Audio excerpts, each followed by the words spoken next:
네, 하나님 말씀 같이 읽겠습니다. 출애굽기 20장 16절입니다. 출애굽기 20장 16절 같이 있습니다. 내 이웃에 대하여 거짓 증거하지 말라. 네, 오늘 이 말씀을 가지고 제 9계명 함께 좀 생각하는 시간을 가지겠습니다. 기도하겠습니다. 하나님 고맙습니다. 이 12월 셋째 주일날 주의 성도들이 찬양하며 기도하며 서로 함께 교제하고 이제는 기록된 하나님의 말씀을 묵상합니다. 주님, 이 말씀을 저희들이 새기고 또 생각하고 하나님께 나아갈 때 주님의 음성을 듣게 하시고 우리의 삶에 거룩하신 하나님의 놀라운 역사가 넘치도록 축복해 주옵소서. 주의 말씀을 듣습니다. 우리의 심령을 다스려 주시기 원합니다. 우리의 마음을 붙들어 주시기 원합니다. 거룩하신 하나님을 향해서 우리 온 마음과 뜻을 집중하면서 하나님께 나아가는 시간 되도록 도와주시옵소서. 주여, 이 말씀으로 말미암아 놀라운 성령의 열매가 우리 삶 가운데 가득하도록 축복해 주시옵소서. 예수님의 이름으로 기도하옵나이다. 아멘. 강단에서 외치는 이 말씀 사역을 하면서 항상 두 가지 사실에 직면합니다. 하나는 실망이에요. 저는 제 말을 믿지 않습니다. 아무리 외치고 아무리 가르쳐도 사람은 안 바뀌어요. 30년, 40년의 말씀을 들어도 그대로입니다. 제 말을 믿지 않아요. 이게 사역자가 여기서 진액이 빠지는 거예요. 어떻게 그렇게 안 바뀔까? 예. 여러분, 집에서 아내가 잔소리를 수십 년 해도 남편이 바뀝니까? 예. 잔소리로 사람을 바꿀 수가 없어요. 우리 말에 힘이 없어요. 또 하나입니다. 또 하나는 똑같은 사실인데요. 입에서 나오는 말의 힘이 굉장하다는 거예요. 우리 입에서 나오는 말이 엄청나게 파워풀하다는 거죠. 누군가 부정적인 말을요, 부정적인 말을, 불평을 툭툭 내뱉고 자기도 모르는 사이에 툭툭 내뱉고 다니면 온 교회가 순식간에 아수라장이 돼요. 어떤 때는 제가 목회를 여기서 그만둬야 되나 할 때도 있었어요. 아무것도 아닌 것처럼 보이지만은 그 불평의 말이 얼마나 파워풀한지 그만두고 싶을 때가 많아요. 온 공동체가 아수라장이 되는 거예요. 말의 힘은 굉장합니다. 칭찬 한마디 때문에 인생이 바뀌고 불평 한마디 때문에 사람의 인생이 달라집니다. 그래서 누군가가 교회를 자랑하고 신앙생활의 은혜를 고백하고 읽었던 말씀을 통해서 하나님 만난 이야기를 하고 기뻐하고 기도하고 찬송하면 또 동시에 있잖아요. 그 무거운 짐들이 순식간에 달아나고 행복해져요. 공동체가 천국이 됩니다. 여러분, 말의 힘은 엄청납니다. 말의 힘은 정말 어마어마합니다. 태초에 하나님이 천지를 창조하셨습니다. 말씀으로 지으셨습니다. 오늘 저와 여러분들이 기억하셔야 될 것이 있어요. 말 속에는 두 가지 위대한 능력이 있어요. 첫 번째로는 창조의 능력입니다. 말로 인생이 바뀌고 말의 힘을 통해서 삶이 달라지고 치료가 일어나고 회복이 일어나고 새로운 인생이 만들어집니다. 이게 말의 능력입니다. 온 우주 만물은 말로 지어졌어요. 하나님의 입에서 나오는 말씀으로 지어졌어요. 그만큼 말은 굉장한 창조와 회복의 능력이 있다는 거예요. 두 번째로는 말 속에는 파괴의 능력이 있습니다. 파괴의 능력, 지금도 진행되고 있는 사탄의 보이지 않는 주 사역이에요. 여러분, 야고보서 2장을 잘 아실 거예요. 야고보서 3장에 보니까 그렇게 기록하고 있어요. 제가 읽어드릴게요. 우리가 다 실수가 많으니 만일 말에 실수가 없는 자라면 곧 온전한 사람이라 능히 온몸도 굴레 씌우리라. 우리가 말들의 입에 재갈 물리는 것은 우리에게 순종하게 하려고 그 온몸을 지어하는 것이라. 또 배를 보라. 그렇게 크고 강풍에 밀려가는 것들을 지극히 작은 키로서 사공의 뜻대로 운행하나니 이와 같이 혀도 작은 지체로 돼 큰 것을 자랑하도다. 보라, 얼마나 작은 불이 얼마나 많은 나무를 태우는가. 혀는 곧 불이요 불의의 세계라. 혀는 우리 지체 중에서 온몸을 더럽히고 삶의 수레바퀴를 불사르나니 그 사르는 것이 지옥불에서 나느니라. 여러 종류의 짐승과 새와 벌레와 바다의 생물은 다 사람이 길들일 수 있고 길들여 왔거니와 혀는 능히 길들일 사람이 없나니 쉬지 아니하는 악이요 죽이는 독이 가득한 것이라 했어요. 혀의 무슨 능력을 이야기하고 있습니까? 혀의 파괴 능력. 이 말의 파괴 능력, 이렇게 무서운 거예요. 작은 입 놀림으로 인생 전체가 불태워지고 공동체가 엉망이 되고, 우리가 지금 맨날 이 정치 세계 속에서 벌어지는 말 때문에 벌어지는 수많은 일들을 보고 있잖아요. 말 한마디 때문에 나라가 발칵 뒤집히고, 말은 이렇게 파괴적인 능력을 갖고 있습니다. 우리는 언어 생활을 통해서 알게 모르게 부지불식간에 두 가지를 하고 있어요. 어떤 일입니까? 하나는 창조, 하나는 파괴. 오늘 저와 여러분들 언어 생활의 창조와 회복과 축복의 역사기를 축복합니다. 언어는 두 가지 언어가 있어요. 첫 번째는 비언어적인 행동이 있고, 두 번째는 언어적인 행동이 있죠. 이게 말이 좀 이상합니다만은, 말은 하지 않지만은, body language, 얼굴빛, 눈빛, 그죠? 눈빛을 보면서, 태도, 그죠? 그 속에 이미 언어가 전달되는 거예요. 그래서 말 한마디 안 했지만은요, 길을 지나다가 딱 마주쳤는데 탁 무시하고 지나가요. 예를 들면 그럴 때 많이 있어요. 저도 그럴 때가 많았어요. 그럴 때는요, 몇 가지 이유가 있는데, 첫 번째는 눈이 어두운 사람들, 정말요. 저와 같이 사는 사람도 한쪽 눈이 그렇게밖에 안 되거든요. 눈이 0.3명은 그래요. 사람을 잘 못 알아볼 때가 많아요. 그래서 아니 왜 사모님 인사했는데 인사도 안 받냐고 그런 지적을 받을 때가 종종 있어요. 진짜 눈이 어두운 사람들. 두 번째로는요, 깊은 생각에 살아보여, 어떤 생각에 꼴똘히 붙잡혀서 걸어가면 안 보여, 사람이. 뭔가 지금 내 안에 문제가 있어요. 깊은 생각을 하고 지나가면 안 보이는 거예요. 지나치게 되는 거죠. 그 다음에 세 번째로는 뭘까요? 노골적으로 무시하는 겁니다. 정말 상대방을 무시하고 싶을 때 이야기하고 싶지 않은 거예요. 그냥 피해가는 거죠. 봤는데 피해갈 수 있어요.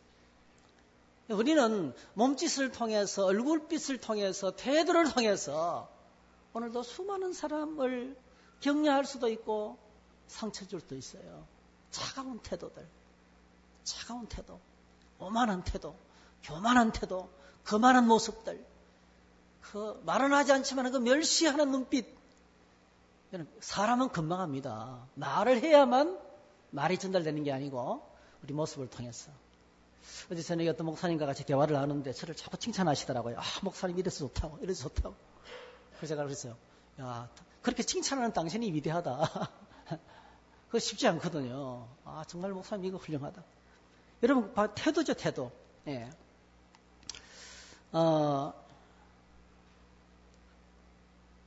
표정으로 말합니다. 그죠? 태도로 말합니다.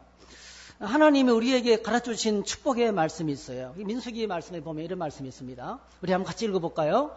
아론과 그의 아들들에게 말하여 이르기를 너희는 이스라엘 자손을 위하여 이렇게 축복하여 이르되 여호와는 내게 복을 주시고 너를 지키시기를 원하며 여호와는 그의 얼굴을 내게 비치사 은혜 베푸시기를 원하며 여호와는 그 얼굴을 내게로 향하여 드사 평강 주시기를 원하노라 할지니라 하라. 그들은 이같이 내 이름으로 이스라엘 자손에게 축복할지니 내가 그들에게 복을 주리라. 이게 이제 하나님 우리에게 축복하기 위해서 오시는데 지켜주시고 은혜 주시고 평강 주십니다. 할렐루야. 근데 어떻게 오셔요? 그 얼굴빛을 우리에게 향하러 드사. 이렇게 하나님 우리의 우리를 향해서 따스한 얼굴로, 평강의 얼굴로, 기뻐하는 얼굴로, 시편에 보니까 인자하신 모습으로 우리가 아무리 부족하고 연약해도요, 하나님께로 나가는 사람을 하나님이 어떻게 맞아주실까요? 인자와 진리로 기뻐하십니다. 할렐루야. 그렇게 우리를 쳐다보시는 거예요. 하나님 우리에게 말씀만 하시는 게 아니고요, 그분의 태도 속에서 나를 받아주시는 거예요. 저는 처음에 교회 나갔을 때 100% 졸았습니다. 그냥 꼬라박고 잤어요. 그냥 노골적으로. 그 앞에 머리를 박고 잤습니다. 예배를 드리고 나면 얼마나 잤던지 여기 줄이 딱 가 있어요. 그래, 너무 부끄러운 거예요, 이게. 그래도 교회를 계속 나갔어요. 한 가지입니다. 하나님이 저를 지금도 잊을 수가 없어요. 두 팔을 벌리고 맞아주시는 것 같아요. 그래서 여러분 교회 와서 주무셔도 괜찮아요. 주무셔도 매주일마다 나오는 것만 해도 은혜가 됩니다. 할렐루야. 우리 교인들은 우리 교우들은 한 번도 안 졸아요. 어쩌다가 한 번씩 조는 분은 있어요. 가끔 가다가. 근데 여러분 그 태도, 그 받아주시는 아무도 나를 받아주지 않는데 하나님 나를 받아주시더라고요. 큰 팔로 안아주시는 그 태도, 그 비언어적인 행동이죠. 여러분 주님 앞에 나왔을 때 이 하나님의 사랑을 경험할 수 있기를 축복합니다. 우리는 이렇게 비언어적인 태도로 행동으로 말을 합니다. 1964년도에 미국에서 먼저 출판된 책이 있어요. 김원국 교수님이라고 2009년대 세상을 떠나셨습니다. 이분이 첫 작품이 영문학자인데요. 영문학자고 소설가인데 처음으로 쓴 소설이 순교자라는 소설이에요. 이 소설이 미국에 먼저 출간되고 이제 이분이 미국에서 교수 활동을 하시고 이렇게 했기 때문에 미국에서 영어로 먼저 발표되고 그다음에 한국에 번역된 책이에요. 그리고 이 책이 순교자라는 책이 미국에서 발표됐을 때 뉴욕 타임즈에서 이렇게 극찬을 했습니다. 도스토옙스키나 알베르토 까미 등 위대한 세계 문호들의 도덕적 심리적 전통을 이어받은 훌륭한 작품으로 영원히 남을 것이라고 극찬을 했어요. 그리고 이 작품으로 그는 노벨 문학상 후보가 됩니다. 노벨 문학상을 받지는 못했지만은 후보에 올라가는 정말 그 훌륭한 탁월한 작품이었어요. 내용은 그래요. 이거는 6.25 동란을 배경으로 한 작품이에요. 저는 책을 읽어보지는 못했어요. 줄거리만 들었어요. 말씀을 준비하다가 본 거예요. 살려고 들어가 보니까 이미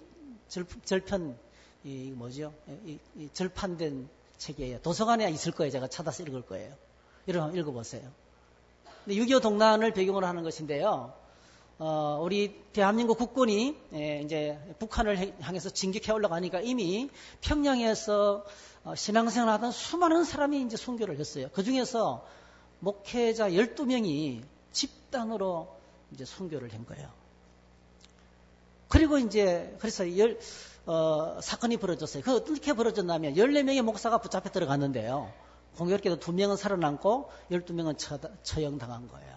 그래서 국군이 이 처형당한 목사들의 시신을 차단해서 거대하게 장례식을 치렀어요. 왜요? 이들은 끝까지 믿음을 위해서 싸우다가 믿음을 지켰던 순교자이기 때문에. 그래서 장례식을 치러두고 아주 이 사람들의 업적을 기리고 높이기 시작했어요. 그런데 그 살아남은 두 사람은 졸지에 배신자가 되고 그냥 뭐 사람들의 손가락질 받는 그런 정말 수모를 당합니다. 그런데 이 살아남은 두 사람이 처형 당시에 말을 한마디도 안 하는 거예요.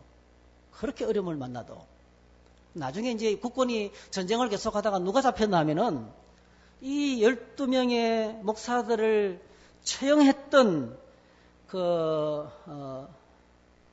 북한 군인 장교가 잡혀요. 이름을 제가 적어놨어요. 네.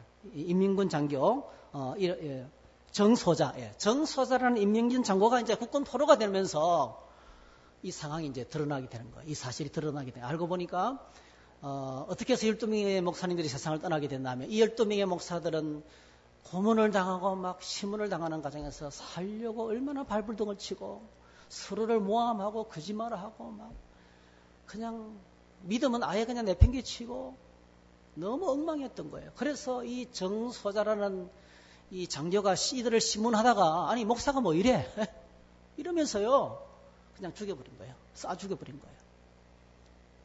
그리고 그 중에 이제 한 분은 너무 고문을 심하게 받다가 정신이 이상하게 돼서 살려두게 되고, 그리고 이 신 목사라는 이 한 사람은 그 고문 가운데서 믿음을 지키면서 절대로 주님을 부인하지 않고 오히려 자기를 핍박하는 그들에게 복음을 전하고 말씀을 전했다는 거예요. 그래서 감동이 돼가지고 두 사람은 살려줬다는 거예요. 지내놓고 나니까 이게 이제 사실이 드러나게 됐습니다. 이 책의 내용을 읽으면서 참 많은 생각이 들었어요. 거짓말이 뭘까? 거짓말이 뭘까? 예. 여러분, 거짓 증거하는 것이 뭘까? 있던 사실을 있는 대로 다 까발린다고 진짜 할까? 거짓말하지 않는 걸까? 이 경우에는요, 이 신목사라는 분이 그렇게 수모를 당하면서도 자기가 입을 열면 12명의 순교자, 거룩한 순교자가 그들의 치부가 드러나게 되고 그들이 엉망이 되잖아요. 그래서 가만히 있어. 이때는 이 경우에는 말하지 않고 가만히 있는 것이 거짓말하지 않는 거라는 거예요. 오늘 저와 여러분들 십계명을 묵상하면서 우리가 정말 놓치지 말아야 될 것이 있어요. 거짓말하지 말라고 해서 사실이 아니라면 무엇이나 다 전부 다 말해도 된다는 뜻은 아니라는 거예요. 사실이라도 상대방의 치부를 드러내는 일이라면 침묵하는 것이 하나님 앞에 중요하다는 것입니다. 십계명을 주신 목적 중요합니다, 여러분.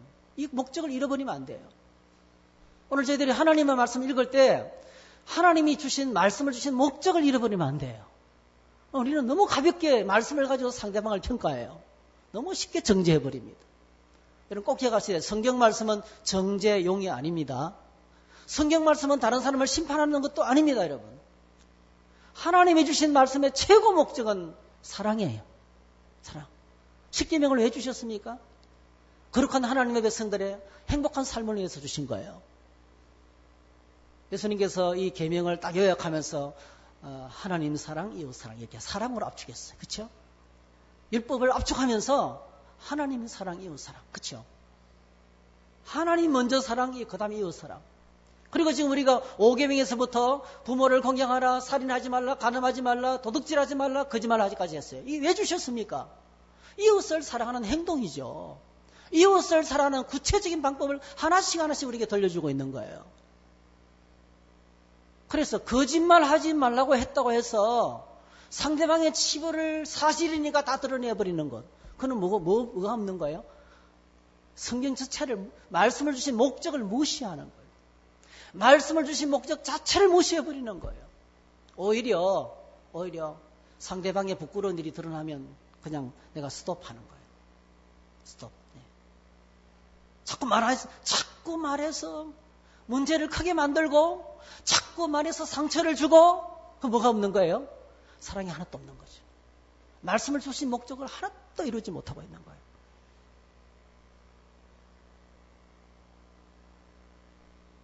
고린도전서 13장을 한번 같이 읽어볼까요? 네, 한번 같이 읽습니다. 시작. 내가 사람의 방언과 천사의 말을 할지라도 사랑이 없으면 소리나는 구리와 울리는 꽹과리가 되고 내가 예언하는 능력이 있어 모든 비밀과 모든 지식을 알고 또 산을 옮길 만한 모든 믿음이 있을지라도 사랑이 없으면 내가 아무것도 아니요.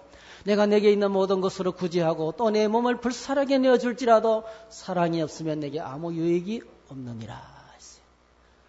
아무리 큰 일을 해도 상대방을 위해서 아무리 많은 걸 해줘도 목숨까지 바쳐도 사랑이 없으면 nothing. 아무것도 아니라는 거예요. 사랑이 없으면 아무것도 아니라는 거죠. 여러분 왜 거짓말을 하게 될까요? 원래 거짓말을 잘하는 사람이 있을까요? 물어볼게요. 거짓말 안 하는 사람이 있어요? 거짓말 안 하는 사람이 있어요? 전화가 때리는 거 왔어요. 딸이 전화 받으러 갔어요. 딱 받기 전에 엄마가 부엌에서 외쳤어요. 엄마 없다 그래! 그것도 거짓말이에요. 그거는 빨간 거짓말이에요. 노골적인 거짓말이죠. 근데 우리는 그냥 대수롭지 않게 생각합니다. 뭐 그런 것부터 시작해가지고 집에 갔어요. 신방을 했어요. 목사님 뭐 좀 드릴까요? 좀 뭐 식사하셨어요? 안 했는데. 했습니다. 배부릅니다. 그런데 주는 대로 다 받아 먹어요. 그래 놓고 안 먹었으면서 거짓말이죠. 체면 때문에 상대방을 좀 생각한다고 이런저런 여러 가지 때문에 뭐 예를 들면 끝이 없어요. 여러분 정말 끝이 없습니다. 왜 거짓말을 하게 되는가요? 상대방을 사랑해서 거짓말을 하게 되는가요? 아니면 내 자신을 위해서 거짓말하게 되는 거예요. 여러분, 성경을 읽으면 최초의 거짓말이 나와요. 창세기 3장에 나옵니다. 아담과 하와가 벌어진 사건이 최초에 벌어진 사건이죠. 예. 우리가 알고 있습니다. 하나님께서 아담과 하와에게 한 나무를 지명해서 금하면서 이 선악을 알게 하는 나무의 열매를 따먹지 말라. 따먹는 날에는 내가 반드시 죽는다. 그렇게 말했어요. 어렵지 않습니다. 아주 클리어해요. 분명합니다. 따먹으면 죽는다. 따먹으면 죽는다. 이것이 너와 내가 맺은 언약이다. 나머지는 전부 다 네 거다. 너 마음대로 따먹고 너 마음대로 관리하고 너 마음대로 해라. 그렇게 하나님께서 자유를 주셨어요. 동산에 보기에 좋은 나무들. 그러니까 오늘 저희들 주변에 이렇게 예쁜 나무들이 좀 많았으면 좋겠어요. 예? 아침에 일어나서 여러분 사람은 자연을 보면서 주변 하나님이 지으신 걸 보면서 와 좋다. 그럴 때 제일 인간다워요. 하나님과 함께 감동적인 삶을 살아가야 됩니다. 주변에 좋은 것들이 많아야 돼요. 와 좋다. 크리스마스 장사해야 하니까 야 좋다. 네, 좋다. 그렇게 좀 같이 좋아해 줘야 됩니다. 하나님께서 아담과 하와가 있을 때 아담 앞으로 수많은 짐승들을 보냈어요. 아담이 뭐라 했어요? 이름을 지어줬죠. 독수리, 비둘기. 근데 하나님께서 왜 보내셨을까요? 이름을 짓게 하기 위해서 보내셨을까요? 그거는요, 사실 딱 한 가지예요. 하나님께서 만드신 작품들, 제가 어저께 뭐를 하나 만들어서 인터넷에 올렸더니 사람들이 전부 다 와, 그래, 와. 예, 커피 배달 바구니 12잔 들어가는 거 2개 만들어서 이렇게 만드는 과정하고 이렇게 만듭니다 하고 올렸더니 막 이렇게, 와, 이렇게 박수를 쳐줬어요. 여러분, 하나님께서 하나님께서 만드셨어요. 만드신 것들 중에서 특별히 짐승들을요, 아담 앞으로 지나가게 하는 거예요. 하나님께서 제일 무슨 소리 듣고 싶을까요? 와, 잘 만드셨네. 와, 잘 만드셨네요. 독수리, 너는 독수리. 와, 잘 만드셨네요. 소. 와, 어떻게 이렇게 잘 만드셨어요? 말, 이렇게. 그러니까 하나님이 의도하신 것은 보고 기뻐하라고. 오늘 저와 여러분들이 우리 주변을 바라보면서 사람들을 바라보면서 이렇게 하나님을 함께 찬양할 수 있기를 축복합니다. 와, 잘 만드셨네요. 와, 멋집니다. 오늘 옷을 이쁘게 잘 입으셨어요. 헤어스타일이 너무 멋있어요. 이렇게 축복하는 것. 예. 그렇게 원래 하나님께서 동산에 아름다운 것들로 가득 채워주셨어요. 예. 다 네 마음대로 따먹어라. 그리고 먹기에 좋은 실과를 가득 주셨어요. 근데 한 나무만은 손대지 말라 그랬어요. 한 나무만을 손대지 말라 했어요. 화장실에 가면은 아름다운 사람은 머문 자리도 뭐 아름답다 그런 말 쓰잖아요. 오늘 저희들이 그렇게 돼요. 우리가 가는 곳마다 자꾸 주변을 아름답게 만들고 휘주 떨어졌으면 죽고, 예, 죽고. 책상 지금 테이블 이제 보세요. 이제 이 예배당 지금 의자 줄이 삐뚤삐뚤 하잖아요. 아, 삐뚤하네. 좀 바로 잡아주고. 누가 삐뚤하게 했는지 아세요? 앉았다가 일어서는 사람이 막 이렇게 하니까 자꾸 삐뚤어지는 거예요. 쫙 가지런하게 해놓고 예를 들면 뭐든지 이렇게 자꾸 주변을 정리하면 아름답게 만드는 것이 중요합니다. 그런데 하나님께서 이 아담과 하와에게 선악을 알게 하는 나무 열매는 따먹지 말라 말씀하시고 하셨는데 누가 찾아왔습니까? 네, 뱀이 찾아왔어요. 마귀가 찾아왔어요. 그리고 계속 쉬지 않고 공작을 했습니다. 어떻게 해요? 야, 하나님, 말 어겨도 된다. 예? 어기면 네가 하나님 된다. 네가 왕이 된다. 예. 하나님 천도 눈이 열린다. 그러면서 계속 속삭였어요. 이 말을 듣고 아담이 따먹었어요. 예. 아담과 하와가 그 말씀을 어기고 선악을 알게 하는 나무 열매를 따먹었어요. 하나님이 찾아왔습니다. 무서워서 숨어 있었습니다. 아담아 어디 있느냐? 자, 그때 아담이 뭐라고 이야기합니까? 아담이 이렇게 말하죠. 네. 자, 그 남자는 핑계를 대었다. 하나님께서 저와 함께 살라고 짝지어 주신 여자, 그 여자가 그 나무의 열매를 저에게 주기에 제가 그것을 먹었습니다. 주 하나님이 그 여자에게 물으셨다. 너는 어쩌다가 이런 일을 저질렀느냐? 여자도 핑계를 대었다. 뱀이 저를 깨워서 먹었습니다. 그랬어요. 이게 뭐예요? 거짓말이죠. 하나님 제가 말씀을 깜빡하고 따먹었습니다. 그러면 끝나는 거예요. 그런데 저 사람 때문에, 뱀 때문에 그렇게 책임을 전가하는 거죠. 거짓말입니다. 거짓말 가운데 아주 많은 부분이 나는 아무 죄가 없다는 거예요. 다 그 인간 때문에, 그 사람 때문에 내가 이렇게 힘들게 됐다는 거예요. 어쩌다가 이런 거짓말을 하게 됐습니까? 분명합니다. 성경을 보십시오. 따라하실까요? 뱀은 계속 뱀이 등장합니다. 여자가 뱀에게 말하되, 뱀이 여자에게 이르되, 뱀입니다. 뱀. 사탄이 뱀을 통해서 끝없이 계속 중상모략을 하고 집요하게 아담과 하와를 속이는 데 성공합니다. 그 결과 따먹게 되었고 그들은 추방당하게 되었고 하나님의 사랑을 잃어버리고 하나님의 축복을 잃어버리고 하나님의 생명을 잃어버리고 정말 죽음에 이르는 병을 앓게 되었습니다. 고독하고 괴롭고 그리고 죽을 것만 같은 인생을 살다가 세상을 떠나게 되는 것입니다. 여러분, 어거스틴이 이렇게 말했어요. 거짓말은 혀로 행하는 살인이라 했어요. 거짓말은 혀로 행하는 살인이다. 거짓말하는 이유는 딱 한 가지입니다.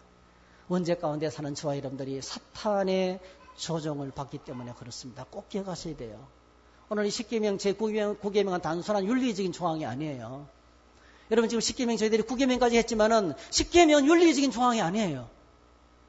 거룩한 하나님의 백성으로 살아가는데 우리가 싸워야 될 영적인 싸움이에요. 여기는 엄청난 영적인 문제가 걸려 있는 거예요. 눈에 드러나는 문제가 아니에요. 예를 들면 세상에서는 그래요. 손버릇 나쁜 사람들, 입버릇 나쁜 사람들, 뭔가 상처를 받고 충격을 받아서 이렇게 행동할 거다. 그래서 심리를 분석하고 어머니한테 아버지한테 사랑을 받지 못하니까 이걸로 채우려고 그렇게 훔치는구나. 그리고 거짓말하는구나. 별까지 이야기를 다 해요. 꼭 기억하셔야 돼요. 영적인 문제입니다. 거짓말은 영적인 문제입니다. 살인하고 간음하고 도둑질하고 영적인 문제입니다. 왜 영적인 문제입니까? 누가 시켰어요? 뱀이, 사탄이 조종하고 있어요. 다시 말씀드리면 거짓말 문제는 거짓말하는 순간에 사탄의 조종 가운데로 들어가는 거예요. 사탄이라는 말은요, 이 헬라어로 디아볼로스라 그래요. 디아볼로스. 한번 따라합시다. 디아볼로스. 디아볼로스. 디아볼로스란 말은요, 거미는 참소한다, 중상모략한다, 비꼬온다, 비웃는다, 비방한다 그런 뜻이에요. 그러니까 누군가 뭐를 하면 잘하면 야 멋있다, 잘한다, 훌륭하다 이렇게 안 하고요. 저거 얼마나 오래 갈까? 에이, 그래 니는 뛰어봤자 비록이지 뭐. 그러면 조소하고 조랑하고 네가 잘났으면 잘났지 말이지. 어디까지 잘 되는가 보자. 그런 태도로 다가가서 입방아를 찢는 거예요. 끌고 내리고 비방하고 참소하고 정치꾼들이 제일 잘하는 거죠. 디아볼로스.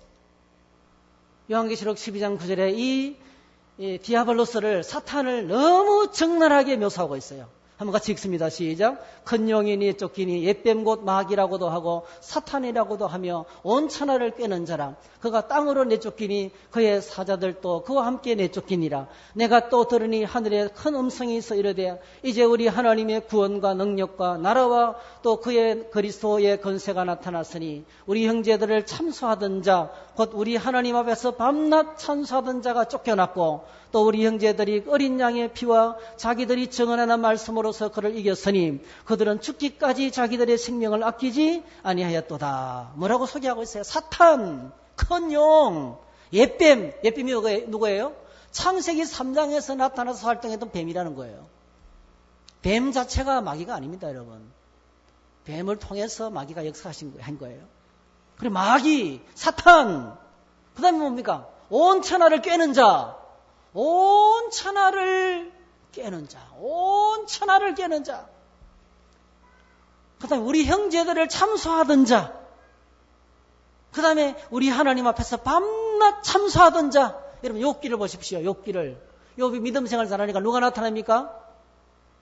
하나님. 욥이 저렇게 신앙생활 잘하는 거는 다 이유가 있어요. 당신이 복을 주시니까 잘 믿지 저렇게. 저 분명히 재산 날아가고 생명 날아가면 안 믿을 거예요. 하나님 내가 장담합니다. 여러분, 하나님 앞에서 마귀가 끝없이 입방아를 찢고 있는 거예요. 끝없이 검사가, 무서운 악랄한 검사가 돼서 계속 입방아를 찢고 있는 거예요. 그게 마귀입니다, 여러분. 마귀는, 사탄은 언제부터 있었을까요? 놀랍게도 인류가 타락하기 전에 창세기를 펼치니까 이미 뭐죠? 이미 활동하고 있어요. 하나님 앞에 있는 겁니다, 여러분. 하나님 앞에 있는 겁니다.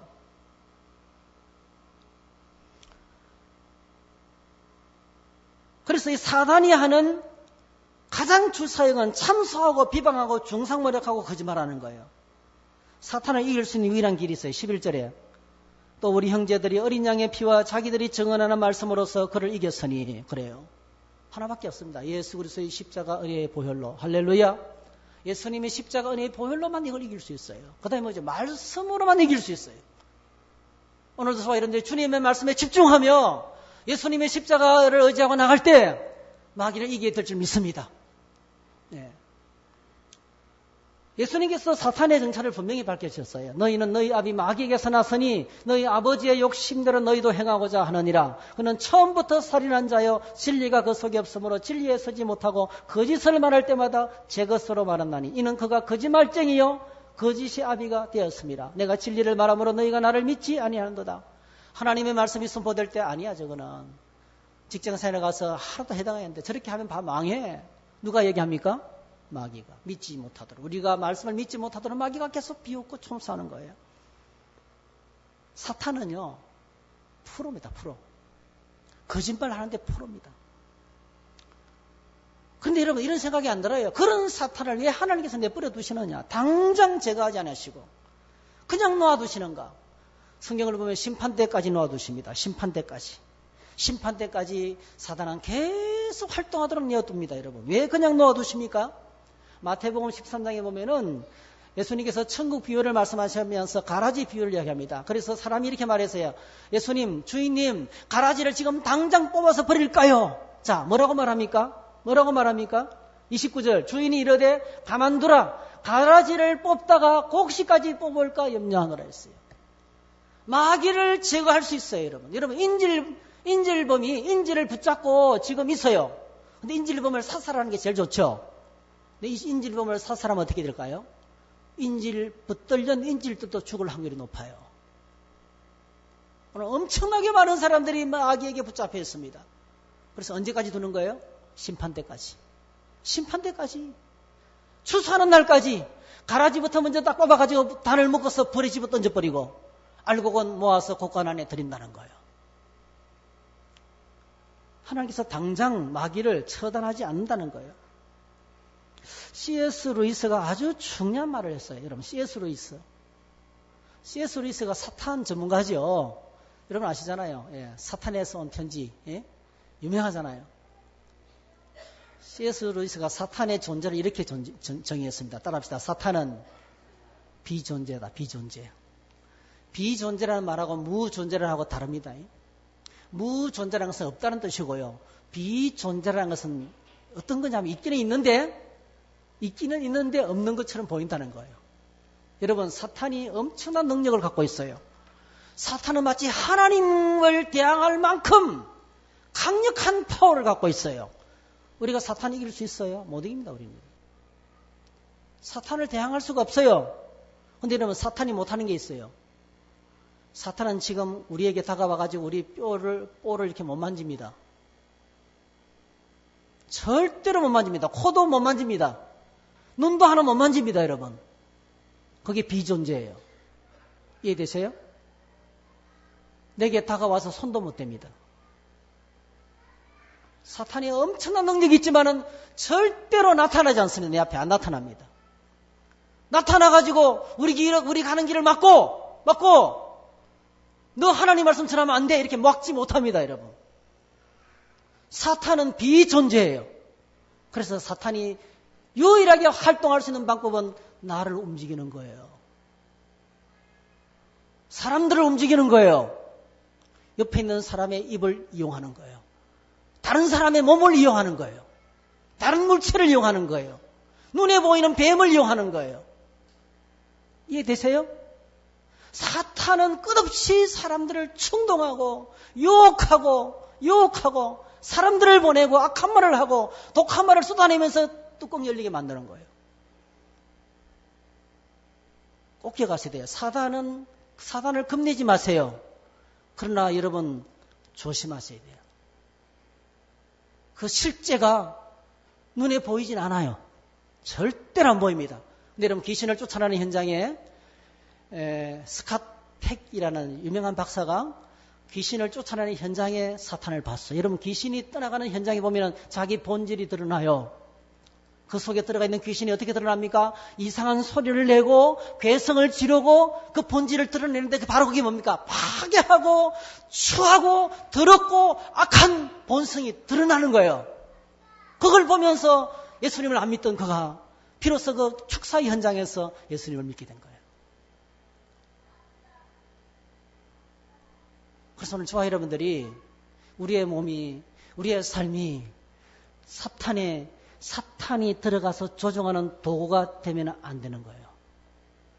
우리 몸을 지켜야 돼요. 내 마음을 지켜야 돼요. 내 생각을 지켜야 돼요. 할렐루야. 정신을 차리고 끼어서 오늘 저희들이 거룩한 하나님의 백성으로 살 때 말씀 붙들고 하나님의 도구로 쓰임 받아야 돼요. 근데 우리가 얼마나 많이 사탄의 도구가 되는지 몰라요. 사탄이 우리 입에 거짓말을 통해서 조종한다니까요, 우리를.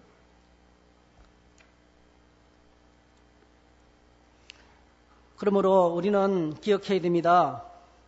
이 세상에는 두 나라 두 국민만 존재합니다. 두 나라 두 국민만 존재합니다. 여러분. 두 나라 두 국민만 존재하는 거예요. 몇 나라가 존재한다고요? 예수 그리스도를 믿고 거룩한 하나님의 백성으로 살든지 예수 그리스도를 믿고 하나님의 통치 가운데 사는 하나님 나라 백성이 있고요. 거짓의 아비인 사탄의 통치 가운데 속이면서 사는 어둠의 나라 백성이 있고요. 이게 어거스틴이 신의 도성이라는 책을 쓰면서 주장했던 두 나라예요. 우리는 거짓말을 할 때 대수롭지 않게 생각합니다. 종류도 많아요. 거짓말이. 새카만 거짓말도 있고 새빨간 거짓말도 있고 하얀 거짓말도 있고 그래요. 예. 거짓말 종류도 수십 가지가 됩니다. 그런데 꼭 기억하셔야 되겠어요. 왜 구계명이 내 이웃에 대하여 거짓 증거하지 말라고 했을까요? 이 말씀이 왜 있습니까, 여러분? 왜 이 말씀이 중요합니까? 우리가 누군가에게 거짓말하면 그 순간에 말씀이 거짓말하지 말라는 말씀이 나를 깨닫게 하는 거예요. 내가 또 마귀의 지배 속에 들어가서 마귀 말을 듣고 있는 내가 그걸 깨달으라고 이렇게 말씀하고 있는 거예요. 여러분 따라합시다. 십계명은 이정표다. 길을 가다가 잘못 들어갈 수 있어요. 우리가 살다가 거짓말할 수 있어요. 우리가 살다가 넘어질 수 있고 실수할 수 있어요. 십계명의 말씀을 어길 때가 많아요. 근데 꼭 기억하셔야 돼요. 완벽할 수가 없어요. 십계명은 이정표예요. 길을 가다가 잘못 들어갔어요. 다시 돌이켜 이 길 아니네. 다시 돌이켜서 바른 길로 가면 돼요. 할렐루야. 우리가 다시금 본질을 깨닫는 내가 또 마귀의 지시를 받고 또 마귀가 좋아하는 일을 했네. 깨달으라고. 거짓말할 때 내가 마귀의 소속이 된다는 걸 깨달으라고. 내가 거룩한 하나님의 백성 이렇게 살면 안 되지. 깨달으라고. 이정표로 이 말씀을 주신 겁니다. 마귀는 오늘도 온 세상을 깨고 있어요. 그는 거짓된 가르침으로 사람들을 속이고 있습니다. 아까 제가 말씀드렸던 스캇 박사가 그의 책 거짓의 사람들이라는 책에서 이렇게 밝혔어요. 마귀가 거짓말하는 목록, 세상을 통해서 끝없이 사람들을 속이는 목록이 있다는 거예요. 첫 번째로 인생은 홀로 자기 힘으로 살아가야 된다. 아무도 도와주지 않는다는 거예요. 자기는 자기가 지켜야 된다는 거짓말. 첫 번째예요. 두 번째로는 세상 만사가 항상 긍정이 있으면 부정이 있는데 둘이 합치면 제로가 된다는 거예요. 그래서 신비스러운 거 없다는 거예요. 믿음 필요 없다는 거예요. 한쪽에서 부자 한쪽 가는 사람이 있고 악한 사람이 있으면 선한 사람이 있고 다 합치면 제로가 된다는 거예요. 그래서 그냥 평범한 거라는 거죠. 그냥 아무렇지도 않게 살다가 그냥 너무 신경 쓰지 말고 그런 세상이니까 그렇게 살아라는 거예요. 마귀가 이야기하는 거죠. 세 번째, 사랑이란 없다. 그냥 개념일 뿐이지. 내가 좋아하는 대로 살아가는 것이 최고다. 무슨 사랑의 의리가 있느냐고. 내가 좋아하는 사람이 있어 만나서 행복하게 살아가는 거예요. 죽으면 끝난다. 그래서 마음껏 즐기며 살아라. 죽으면 끝나니까, 없어지니까. 인간의 모든 행동의 동기는 돈 때문에 그렇다. 돈 벌려고 하는 일이다. 목사가 저렇게 강단에서 외치는 것도 돈 때문이다. 모든 걸 다 돈으로 생각해요. 그렇게 안 보이는 것이 위선이라는 거예요. 그래서 돈을 위해서 사는 것만큼 가장 지혜로운 것이 없다. 결국 돈을 모으라는 거예요. 결국 너를 지켜주는 것은 돈밖에 없다는 거예요. 이렇게 이 말이 여러분이 고개가 끄덕여지고 거기에 동의가 되는 이미 넘어간 거예요. 마귀는 제가 한 게 아니라 스카펫 박사가 이렇게 거짓된 가치관으로 오늘도 계속해서 도전하고 있다는 거예요. 오늘 저와 여러분들이 꼭 기억하셔야 되겠어요. 하나님의 통치 방식과 마귀의 통치 방식이 있습니다. 하나님의 통치 방식과 마귀의 통치 방식이 있습니다. 하나님은 사랑과 진리로 사람을 통해서 계속 창조하고 회복합니다. 할렐루야. 예레미야 말씀 묵상이 끝났죠. 여러분 얼마나 마음이 아픕니까? 나라가 망했어요. 예루살렘 성이 멸망했어요. 포로로 붙들려 갔어요. 성전이 다 무너져 내렸습니다. 하나님이 파괴자 같아요. 하나님께서 파괴자 같아요. 그런데 여러분 그게 뭐예요? 그 백성을 다시 새롭게 만드시는 하나님의 아픈 사랑이에요. 하나님은 끝없이 사랑과 진리와 공의로 그 백성을 정결하게 하고 거룩하게 하고 재창조해 나가시고 새롭게 만들어가는 거예요. 우리가 볼 때는 파괴하시는 분 같아요. 우리가 볼 때는 징계가 오고 환란이 오고 너무 힘든 것 같아요. 왜 이런 질병이 왜 이런 환란이 내게 오는지 하나님이 약속할 때가 있어요. 꼭 기억하셔야 돼요. 하나님은 절대 선하신 분이십니다. 하나님은 선으로 오늘도 창조하시고 회복하시고 고치십니다. 할렐루야. 마귀는 어떻게 다스립니까? 마귀는 정오와 거짓으로 사람을 유혹해서 인생을 파괴합니다. 예수님을 알기 전까지는 절대로 이걸 깨닫지 못합니다. 오늘 저와 여러분들이 진리의 말씀을 붙잡고 말씀대로 살아보기 전에는 이걸 못 깨닫습니다. 오늘 저와 여러분들이 그래서 제 9계명을 마음판에 새겨야 되겠어요. 첫 번째로 남을 해하려는 목적으로 어떤 거짓말을 해서도 안 됩니다. 내가 진실을 말하면 누군가 어려움을 당하게 된다면 말하지 말아야 됩니다. 사랑 없이 털어놓는 진실 가운데 무서운 칼날이 숨겨져 있어요. 사랑을 잃어버리면 안 됩니다. 두 번째로는 책임을 전가하기 위해서 하는 거짓말도 안 됩니다. 꼭 기억하셔야 돼요. 내가 거짓말해서 상대방의 책임을 떠넘긴다고 해서 제가 없어지는 게 아니에요. 더 커집니다, 여러분. 절대로 제 문제가 해결되지 않습니다. 남을 비방한다고 자신의 의로움이 보존되는 게 아닙니다, 여러분. 세 번째로는 귀찮은 일을 모면하기 위해서 생각 없이 하는 거짓말도 안 됩니다, 여러분. 전화 없다 그래라 이런 거. 네 번째, 위장된 거짓말도 안 됩니다. 점잖은 척, 겸손한 척, 진실한 척. 우리는 그렇게 해서는 안 되고요. 오늘 내 마음을 잘 다스려서 정말 겸손과 진실로 살아가야 됩니다. 그렇게 되시기를 축복합니다. 다섯 번째는 지나치게 나를 드러내고 과장해서 하는 말도 조심해야 됩니다. 너무 지나치게 뻥튀기 하는 것도 조심해야 됩니다. 우리 주님께서 이렇게 말씀하셨어요. 또 우리에게 이르시되 아무든지 나를 따라오려거든 자기를 부인하고 날마다 제 십자가를 지고 나를 따를 것이니라 그렇게 말했습니다. 그럼 어떻게 이 말씀을 지킬 수가 있겠어요? 어떻게 거짓말하지 말라 이 말씀을 어떻게 지킬 수가 있겠어요? 에베소서 4장에 보니까 이렇게 말씀하고 있습니다. 우리 한번 같이 읽으십시다. 같이 시작. 너희는 유혹의 욕심을 따라 썩어져가는 구습을 따르는 옛사람을 벗어버리고 오직 너희의 심령이 새롭게 되어 하나님을 따라 의와 진리의 거룩함으로 지으심을 받은 새사람을 입으라. 그런즉 거짓을 버리고 각각 그 이웃과 더불어 참된 것을 말하라. 이는 우리가 서로 지체가 됨이라.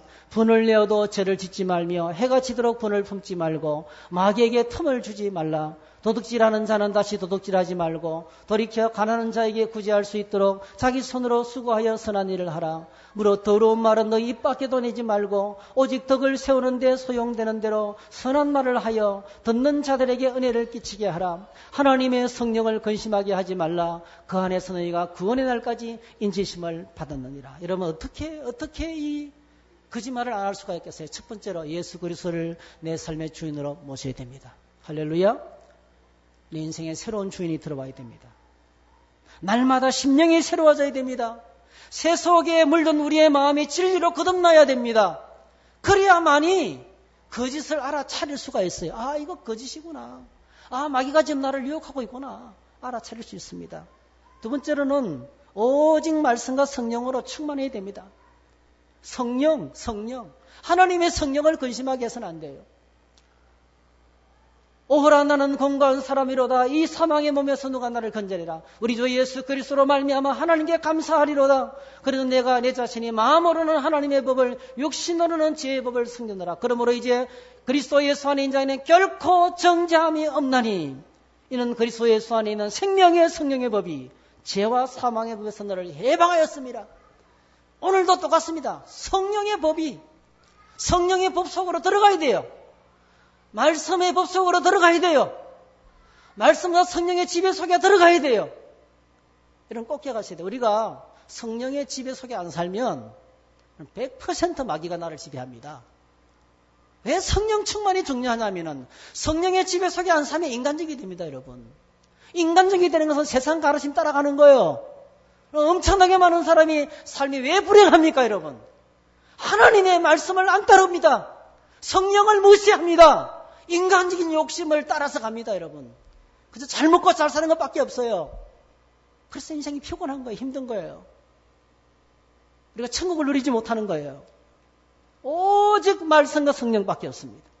오직 말씀과 성령밖에 없습니다.